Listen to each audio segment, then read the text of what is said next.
రాష్ట్ర ప్రభుత్వం మరి ముఖ్యంగా కాంగ్రెస్ పార్టీ తన మేనిఫెస్టోలో పెట్టినట్టుగా కామారెడ్డి డిక్లరేషన్లో 42% రిజర్వేషన్ ఇస్తా అనేటువంటి ఒక మాట చెప్పడం జరిగింది. ఆ మాట మమ్మల్ని అందరిని ఆకర్షించింది అధ్యక్ష. 42% రిజర్వేషన్ కులగణన అనేటువంటి మాట మాలాంటి వాళ్ళని ఆకర్షించి కాంగ్రెస్ పార్టీలోకి చేరడం జరిగింది అధ్యక్ష. గౌరవ మంత్రి గారు చెప్పినట్టుగా 42% తీసుకోవడానికి దానికోసం రాష్ట్ర ప్రభుత్వంతో కలిసి పోరాడడానికి మేము సిద్ధంగా ఉన్నాం అధ్యక్ష. కానీ మా ఆవేదన తాత్కాలికమైంది కాదు అధ్యక్ష. ఇది ఎందుకు చెప్తా ఉన్నంటే అధ్యక్ష, ఇప్పుడు మంత్రి గారే చెప్పారు 150 ఇండ్లకు ఒక క్లస్టర్గా డివిజన్ చేసి మనం రాష్ట్రంలో సర్వే చేసినామని చెప్తా ఉన్నాం అధ్యక్ష. ఎస్, మంత్రి గారు చెప్పిన మాటే ముఖ్యమంత్రి గారు కూడా చెప్పిండు అధ్యక్ష. 94,643 క్లస్టర్లుగా విభజించినామని చెప్పిండు అధ్యక్ష. ఈ 150 ఇంటూ 94,643 కొడితే 1,41,000 ఇండ్లు వస్తున్నాయి. 1,41,00,000 ఏది 1,41,00,000 ఇండ్లు వస్తున్నాయి అధ్యక్ష. మరి మేబీ కావచ్చు, నేను కాదంటలేను. కానీ ఈ క్లస్టర్ల విభజన కానీ లేకపోతే మనం చేసినటువంటి కార్యక్రమంలో నేను గతంలో పదే ఇప్పుడు కూడా చెప్తా ఉన్నా, ఏమైనా పొరపాటు ఉంటే సరి చేసుకోవడానికి ఛాన్స్ ఉంది. ఎందుకంటే ఇంకా మనం లెక్కలు బయట పెట్టలే కాబట్టి. రెండో విషయం ఏంటంటే అధ్యక్ష, ఇది ఎందుకు చెప్తా ఉన్నాను మరి మళ్ళన్న ఈ 42% తీసుకోవచ్చుగా చెప్పింది అదంటే కాదు అధ్యక్ష. అక్కడ దాని చాటును దాగి ఉన్న ప్రమాదాన్ని చెప్తా ఉన్నాను నేను. దయచేసి మా అన్నగారు గమనించాలి, గౌరవ మంత్రి గారు గమనించాలి అధ్యక్ష. 42% మాకు ఇస్తాన్న మాటకు కట్టుబడి ఉన్నందుకు కాంగ్రెస్ పార్టీకి ఆ పార్టీ అధినాయకత్వానికి మేము కృతజ్ఞతతో ఉన్నాం అధ్యక్ష. బీసీలం ఇప్పటికి కూడా ఉంటాం. కానీ ఇక్కడ ఈడబ్ల్యూఎస్ కోటా అధ్యక్ష, గౌరవ జీవన్ రెడ్డి గారు ఒకానొక సందర్భంలో మేము 10% లేమయ్యా, మాకు 10% ఎందుకు ఇస్తున్నారయ్యా ఈడబ్ల్యూఎస్ అని చెప్పి జీవన్ రెడ్డి గారు చెప్పినటువంటి మాట అధ్యక్ష. ఇక్కడ అనూహ్యంగా అప్పర్ కాస్ట్ జనాభా పెంచి చూపించడం ద్వారా ఈడబ్ల్యూఎస్ కోటా 10కు 10 అమలు చేసుకోవడానికి ఇది ఉపయోగపడుతుంది అధ్యక్ష. మరి ఈ 56% చూపిస్తే వాస్తవానికి నా అంచనా ప్రకారం ప్రభుత్వ లెక్కల ప్రకారమే ఎక్కువ ఉంది. అయినా కూడా ఓకే, పర్వాలేదు అధ్యక్ష. కానీ ఈడబ్ల్యూఎస్ కోటా ఇది నిన్ననే గ్రూప్ 1 రిజల్ట్స్ వచ్చినాయి, గ్రూప్ 2 మెరిట్ లిస్ట్ వేసినాం. వాళ్లకు దక్కాల్సిన వాటా కంటే అధిక మొత్తంలో దక్కుతా ఉంది. ఎందుకు దక్కుతుంది? ఇక్కడ నీ జనాభా తక్కువ చూపించి వాళ్ళది ఎక్కువ చూపించడం వల్ల ఆ 10% ఇంప్లిమెంట్ అవుతుంది. లేకపోతే కోర్టులో ఆ 10%ను ఉంచవు. మరి ఈ వర్గాలకు దక్కాల్సినటువంటి ఉద్యోగాల దగ్గర, ఈ వర్గాలకు దక్కాల్సినటువంటి అవకాశాల దగ్గర ఈడబ్ల్యూఎస్ ఎఫెక్టివ్గా వర్క్ చేస్తూ ఉంది. దాన్ని రక్షించేటువంటి కార్యక్రమాలు జరుగుతూ ఉన్నాయి. ఓకే, చెప్తా. ఓకే, ఆ డాటాకు నోటిఫికేషన్కు ఇప్పుడు సంబంధం లేదని చెప్తా ఉన్నారు అధ్యక్ష. మంచిది అధ్యక్ష. నేను జరగబోయేది ఇప్పుడు ఈ రోజు జరిగిన అంశం గురించి కాదు అధ్యక్ష, భవిష్యత్తులో జరగబోతున్నటువంటి దాని గురించి చెప్తా ఉన్నా నేను. భవిష్యత్తులో జరగబోయేటువంటి ప్రమాదం గురించి మనమంతా ఇక్కడ ఉన్నటువంటి నాయకులం, గౌరవ మంత్రి గారు, మేమంతా బలహీన వర్గాల నుంచి బీసీ నాయకత్వం నుంచి వచ్చినటువంటి వాళ్ళం. మేమంతా మా వర్గాలకు అన్యాయం జరుగుతుంటే గౌరవ అధ్యక్ష మీరు కూడా ఇదే వర్గాల నుంచి వచ్చినారు. ఈ వర్గాలకు ఫ్యూచర్లో జరిగేటువంటి ప్రమాదాన్ని పసిగట్టి లెక్కలు పక్కాగా ఉండాలని చెప్తా ఉన్నా నేను. ఇవాళ నేను 42%కు వ్యతిరేకంగా లేను. 42% తీసుకుంటాం, 42% బరాబర్ తీసుకుంటాం. అది మన వాటా తాత్కాలికమైందే, పూర్తి స్థాయిలో అంటలేం. ఇంకా మళ్ళీ తీసుకోవాల్సినటువంటి అవసరం ఉంటుంది. కానీ 42 అయితే తీసుకొని ముందుకు పోతాం. ఇదే సమయంలో ఈ లెక్కల విషయంలో కూడా ఇదే పుస్తకంలో ఒక 10 సార్లు నిరూపించేంత డాటా ఉంది దీంట్లోనే. మరి ఈ రాష్ట్ర ప్రభుత్వం ఎందుకు ఇలాంటి లెక్కలు తీసుకొచ్చి కన్ఫ్యూజన్ క్రియేట్ చేసింది అనేది నాకు అర్థం కాలేదు. నేను గౌరవ మంత్రి గారు చెప్తా ఉన్నా, ఆయన మనసులో ఎలాంటి తేడా లేకపోవచ్చు, ఈ బీసీల పట్ల ప్రేమ ఉండొచ్చు, ఈ బీసీల సమాజం కోసమైన ఆలోచన ఉండొచ్చు. కానీ ఆయన మంత్రిగా ఉన్నప్పుడు ఇలాంటివి జరగడం బాధ అనిపిస్తుంది అధ్యక్ష. కొంత జరగకూడదు, అది అట్లా జరగకూడదు. తెలంగాణ రాష్ట్రంలో అధ్యక్ష ఒక లెక్క చూస్తే కడుపు దొరక్కపోతుంది అధ్యక్ష. 1956 నుంచి 52 నుంచి మొన్నటి వరకు మొత్తం ఈ అసెంబ్లీలో ఎంతమంది మహిళా సోదరిమణులు మా బీసీ ఎమ్మెల్యేలు వచ్చారు తెలుసా అధ్యక్ష? 8 మంది. ఆ 8 మందిలో 4 సార్లు మా అక్కనే, మిగతా వాళ్ళు 4 అధ్యక్ష. 68% మంత్రి పదవులు అప్పర్ కాస్ట్ అనుభవించింది అధ్యక్ష. ఈ లెక్కలు చూస్తూ ఉంటే బీసీలకు రాజకీయంగా జరిగినటువంటి అన్యాయాలు, ఉద్యోగపరంగా జరిగినటువంటి అన్యాయాలు అనేకం ఉన్నాయి అధ్యక్ష. ఇవాళ తెలంగాణ రాష్ట్రంలో నాన్ రెవెన్యూ ఐఏఎస్ క్యాడర్ని అప్గ్రేడ్ చేసినారు అధ్యక్ష. ఐఏఎస్లుగా మొత్తం 9 మందిని ఏమో చేసినట్టున్నారు అధ్యక్ష. ఒక్క బీసీ లేడన్లా. నేను మా మంత్రులకు రిక్వెస్ట్ చేస్తా ఉన్నా, ఇది ఎవరి మీదనో కోపం కాదు, ఈ వర్గాలకు జరుగుతున్నటువంటి అన్యాయం మీదనే ఈ బాధ. ఈ రాష్ట్ర ప్రభుత్వానికి మాకు పంచాయతీలు ఏం లేదు. ఒక్క కులగణన విషయంలో మాత్రమే నేను డిఫర్ చేస్తా ఉన్నా. ఇక్కడ గవర్నర్ గారు మాట్లాడిన ప్రసంగం కానీ లేకపోతే ఇంకోటి కానీ నేను అభ్యంతరాలు చెప్పను. ఇందులో ఉన్నటువంటి ఈ అంశం గురించే మాట్లాడదలుచుకున్నా అధ్యక్ష. ఇక్కడ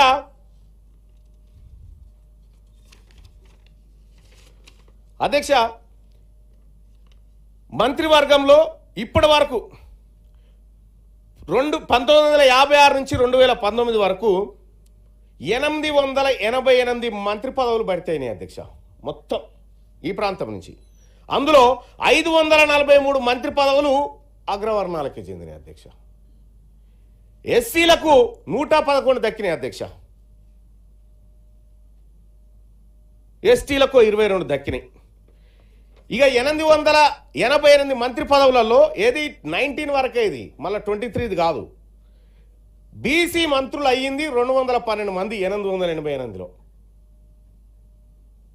అంటే ఇక్కడ వాస్తవానికి కూడా ఈ తెలంగాణ రాష్ట్రానికి బీసీ ముఖ్యమంత్రి ఉంటే ఈ లెక్కలు పక్కాగా వాటా పక్కాగా దక్కేది అనేది బీసీ ప్రజల అభిప్రాయం అధ్యక్ష. మా పొన్నం ప్రభాకర్ అన్న ముఖ్యమంత్రి అయితే ఇలా ఈ లెక్కలు ఇట్లుండయి. మా సురేఖక్క ముఖ్యమంత్రి అయితే ఇట్లా ఉండదు, లెక్క మారిపోతుంది. ఎవరు అడ్డం పడుతురు? మేమెందుకు అడ్డం పడతాం?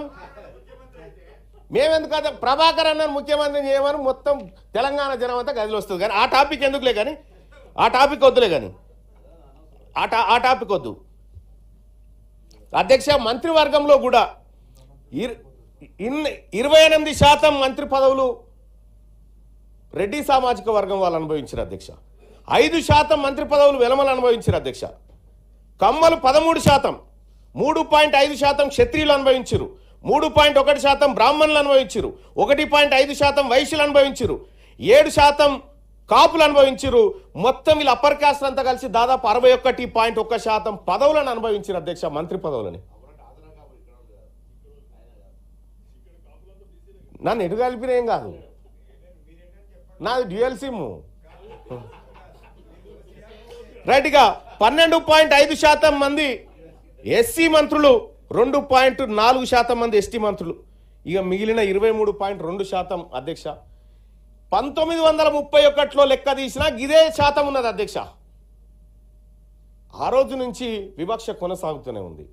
మరి ఈ వివక్ష పోవాలంటే ఖచ్చితంగా తెలంగాణ రాష్ట్రంలో బీసీల జనాభాకు తగ్గట్టుగా వాటా రావాలి.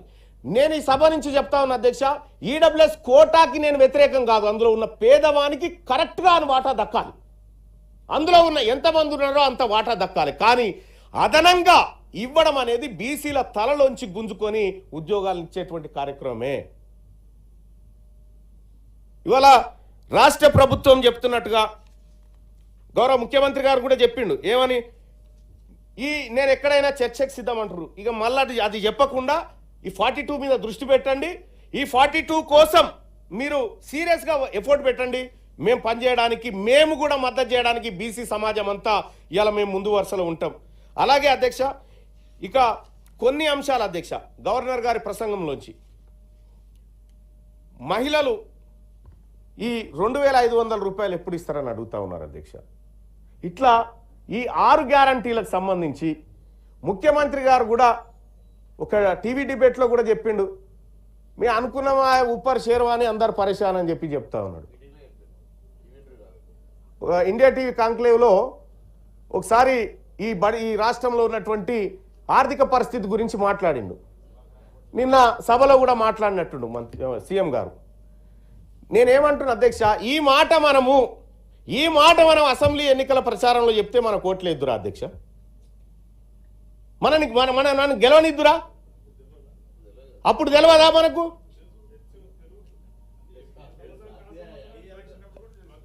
నేనేమంటున్నా అధ్యక్ష, ప్రజలు ఆశపడతారు అధ్యక్ష. పెడతా అంటే తీసుకుంటారు, కొడతా అంటే భయపడతారు అధ్యక్ష. ప్రజలకు మనం ప్రజలకు ఆశ పెట్టి మీకు అన్నీ చేస్తామనేటువంటి ఆశ పెట్టి తీరా ఇవాళ మా దగ్గర ఏమీ లేదు, ఊపర్ షేర్వాని అందరు పరేషాన్ అంటే ఓట్లేసిన ప్రజలు ఎటు పోవాలి అధ్యక్ష? 14 నెలలు గడిచిపోయింది, ఒక టైం ఫ్రేమ్ అనేది ఉండాలిగా అధ్యక్ష. ఈ బడ్జెట్ అయిపోయింది, మళ్ళీ కొత్త బడ్జెట్ వచ్చింది. ఈసారైనా గౌరవ మంత్రి గారు చెప్తాను, పోయినసారి 9000 కోట్లు ఏదో బీసీల బడ్జెట్ అని పెట్టి ఎంతవరకు ఖర్చు పెట్టారో తెలియదు. కానీ ఇప్పుడు చెప్తా ఉన్నా, మనం కాంగ్రెస్ పార్టీ మేనిఫెస్టోలో పెట్టుకున్నాం, బీసీల కోసం ప్రతి ఏడాది బడ్జెట్లో 20,000 కోట్లు పెడతామని చెప్పుకున్నాం. ఇందులో ఈసారి 20,000 కోట్లు సాధించమని చెప్పి మంత్రి గారిని రిక్వెస్ట్ చేస్తా ఉన్నా. అలాగే కామారెడ్డి డిక్లరేషన్ గురించి అధ్యక్ష, కామారెడ్డిలో బీసీ డిక్లరేషన్ పెట్టడం జరిగింది. ఆ బీసీ డిక్లరేషన్లో అధ్యక్ష బీసీలకు అనేకమైనటువంటి వరాలు ప్రకటించారు. 42% రిజర్వేషన్, ఇందులో కాంట్రాక్టులలో బీసీ కాంట్రాక్టర్లకు ఇస్తా అని చెప్పారు అధ్యక్ష. మరి ఇప్పుడు జరుగుతున్నటువంటి టెండర్లలో బీసీ కాంట్రాక్టర్లు ఈ ప్రభుత్వానికి ఎందుకు కనిపిస్తలేరు? లేరా? ఉన్నారా? ఇక సప్లాన్ పెడతామని చెప్పారు అధ్యక్ష. మహాత్మా జ్యోతిబా పూలే బీసీ సప్లాన్ తీసుకొస్తామని చెప్పారు. సప్లాన్ కాదు, కేటాయించిన నిధులే ఖర్చు పెట్టినట్టు కనిపించట్లేదు అధ్యక్ష. ఇక సపరేట్ ఎంబీసీ వెల్ఫేర్ మినిస్ట్రీని తీసుకొస్తా ఉన్నారు. సరే, ఎంబీసీ అయినా బీసీ అయినా మా అన్ననే కాబట్టి మాకే ఇబ్బంది లేదు. ఇదే కామారెడ్డి డిక్లరేషన్లో అధ్యక్ష ప్రతి మండలంలో బీసీ గురుకుల పాఠశాల పెడతామని చెప్పారు. అదెటు పోయిందో? ఎలక్షన్లు ఏది సొసైటీలకు ఎలక్షన్లు కండక్ట్ చేసి 10 లక్షల రూపాయలు ప్రతి సొసైటీకి ఇస్తామని ప్రభుత్వం చెప్పింది అధ్యక్ష. అలాగే ముదిరాజులను బీసీ డి నుంచి బీసీ ఏకు తీసుకొస్తామని ఈ మేనిఫెస్టోలో పెట్టినటువంటి అంశాలు అధ్యక్ష. యాదవులకు, కుర్మలకు, గౌడ్లకు, మున్నూరు కాపులకు ఇట్లా అన్ని ఏర్పాటు చేసి వాళ్ళందరికీ ఆర్థిక స్వావలంబన తీసుకొస్తాం, వాళ్ళ యువతకు లోన్లు ఇప్పిస్తామని చెప్పి ఇందులో చెప్పడం జరిగింది అధ్యక్ష. పద్మశాలిలకైతే మెగా పవర్ లూమ్ క్లస్టర్లు జగిత్యాల, నారాయణపేటలో, భువనగిరిలో ఏర్పాటు చేస్తామని చెప్పినాం. జనగామ జిల్లాకు సర్దార్ సర్వాయి పాపన్న పేరు పెట్టుకుంటామని చెప్పినాం. ఈ సర్దార్ సర్వాయి పాపన్న పేరు పెట్టడానికి, సర్వే సరిగా చేయడానికి ఖర్చు లేదు గదే అధ్యక్ష. కొత్తగా బడ్జెట్లు కేటాయించాల్సింది ఏమీ లేదు దాంట్లో. ఇక విశ్వకర్మలకైతే టూల్ కిట్లు ఇస్తామని చెప్పినాం. ఇవన్నీ బీసీ ప్రజలకు మనం హామీలు ఇచ్చి తీరా మన దగ్గర లేవు, మనది ఊపర్ షేర్వాని అందరు పరేషాన్ అని చేతులు లేవడితే బీసీ ప్రజలు ఏమైనా పిచ్చోళ్ళా? ఇవాళ ప్రాజెక్టులకు అంచనాలు పెంచుకోవడానికి డబ్బులుంటాయి, ప్రాజెక్టులకు కట్టుకోవడానికి అంచనాలు పెంచుకోవడానికి డబ్బులు ఉంటాయి. కానీ బీసీల దగ్గరకు వచ్చేసరికి ఇవన్నీ ఇవ్వడానికి ఊపర్ షేర్వాని అందరు పరేషాన్ అంటే ఎట్లా? గవర్నర్ గారి ప్రసంగంలో చాలా ఎవరు రెడీ చేసిరో డాక్యుమెంట్ చాలా తెలివిగా రెడీ చేసిరు, ఎవ్వరికి దొరకకుండా చిక్కకుండా మంచిగా రాసుకొచ్చిరు ఇలా. కానీ రేపు పొద్దున పెట్టేటువంటి బడ్జెట్లో కూడా గౌరవనీయులు మంత్రివర్యులు మా అక్కకు చెప్తా ఉన్నా, అక్క బీసీ మహిళలకు కూడా మహిళా కోటాలో వాటా దక్కాలే. ఇవాళ మన లెక్కలేందో తెలుస్తా ఉన్నటువంటి సందర్భంలో ఈ అంశంలో తెలంగాణ రాష్ట్ర అసెంబ్లీ తీర్మానం చేసి పంపాలి. 33% రిజర్వేషన్ మహిళలకు ఇస్తున్నప్పుడు అందులో ఎస్సీ మహిళకు, ఎస్టీ మహిళకు ఉంది కానీ బీసీ మహిళకు లేదు. బీసీ మహిళకు కూడా 33% రిజర్వేషన్లో పక్కా వాటా రావాలని చెప్పి ఈ సభలు తీర్మానం చేయాలని చెప్పి చెప్తా ఉన్నా. అధ్యక్ష, ఒకటైతే ఫైనల్ కంక్లూజన్ అధ్యక్ష, సమగ్ర కుటుంబ సర్వే, కుల సర్వే మా బీసీ వర్గాలను మెప్పించలేకపోయింది. మా ముందున్నటువంటి 42% అనేటువంటి రిజర్వేషన్ అంశం ఇంకా సజీవంగా ఉంది కాబట్టి దానికోసమైనా 42% రిజర్వేషన్ ఇంప్లిమెంట్ చేయించడం కోసమైనా రాష్ట్ర ముఖ్యమంత్రి గారు చొరవ తీసుకోవాలి. మళ్ళా అక్కడికి పోయి ఊపర్ షేర్వాని అందరి పరిశాన్ అనకుండా తగు జాగ్రత్తలు తీసుకొని ఈ ప్రజలకు, మరి ముఖ్యంగా బీసీ వర్గాలకు రాష్ట్ర ప్రభుత్వం ఇచ్చిన ప్రతి మాట నిలబెట్టుకోవాలని తమరి ద్వారా తెలియజేస్తా ఉన్నా అధ్యక్ష. అలాగే ఈ ప్రభుత్వం 42% రిజర్వేషన్ అమలు చేయించేటువంటి కార్యక్రమంలో భాగంగా బీసీ వర్గాలుగా మేమందరం ఈ రాష్ట్ర ప్రభుత్వానికి అండగా ఉంటాము. మేమంతా ఈ రాష్ట్ర ప్రభుత్వానికి ఎక్కడ అవసరం పడ్డా మేమంతా తోడ్పాటును అందిస్తాము. ఈ రాష్ట్ర ప్రభుత్వానికి బీసీలకేం పంచాయతీ లేదు, గొడవలేం లేవు. వచ్చిందల్లా కులగణన దగ్గరే, లెక్కలు తక్కువ చూపడం వల్లనే వచ్చిందనేది వాళ్ళ పక్కాగా అర్థమవుతా ఉంది. అధ్యక్ష, ఎన్నో రకాలుగా ఈ లెక్కలు తప్ప అనేది వాళ్ళ డాక్యుమెంట్ ద్వారా బయటపడ్డ తర్వాత కూడా వితండవాదం చేసి ఇంకా ఇవి కరెక్ట్ ఉన్నాయి, చర్చకి ఎవరు వచ్చినా సరైనటువంటి మాటలు ఇక బంద్ చేసి 42% మీద దృష్టి పెట్టమని రాష్ట్ర ప్రభుత్వానికి తమరి ద్వారా సూచన చేస్తున్నా అధ్యక్ష. ధన్యవాదాలు.